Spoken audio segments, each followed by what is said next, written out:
சிலுவை பயணம் நாள் 37. பண ஆசை. மத்தேயு 26 முதல் 16 வசனங்கள், 47 முதல் 56 வசனங்கள், மத்தேயு 27 முதல் 11 வசனங்கள். இயேசுவிடம் வந்ததால் யூதாசுக்கு பொருளாதாரத்தில் எந்த உயர்வும் இல்லை.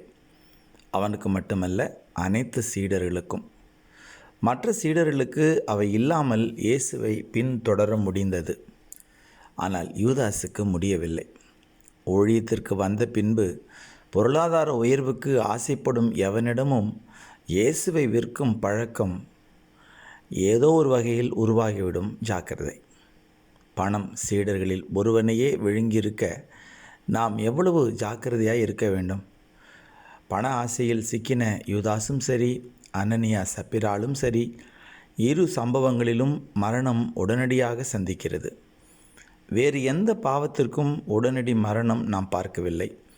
எனவே கவனமுடன் இருப்போம். அன்று சாத்தான் பண ஆசையை தூண்டினான். இன்று ஊழியர்களே அந்த பணியை செய்கிறார்கள். பொருளாதார உயர்வுக்கு பல கூட்டங்கள். புனித வாரத்தில் நடைபெற்ற அத்தனை நிகழ்வுகளும் அதிகமாக ஊழியர்களோடு தொடர்புடைய காரியங்களே. மாய்மாலம், கேள்வி பதில், பண ஆசை, பாதம் கழுவுதல் என எல்லாம் ஊழியர்கள் செய்ய வேண்டியவைகளும் வேண்டாதவைகளும் ஆகும். அத்திமரம் அழிதலும் யூதாஸ் தற்கொலையும் புனித வாரத்தில் நடைபெற்ற நியாய தீர்ப்பின் எச்சரிப்புகளாகும். நன்றி.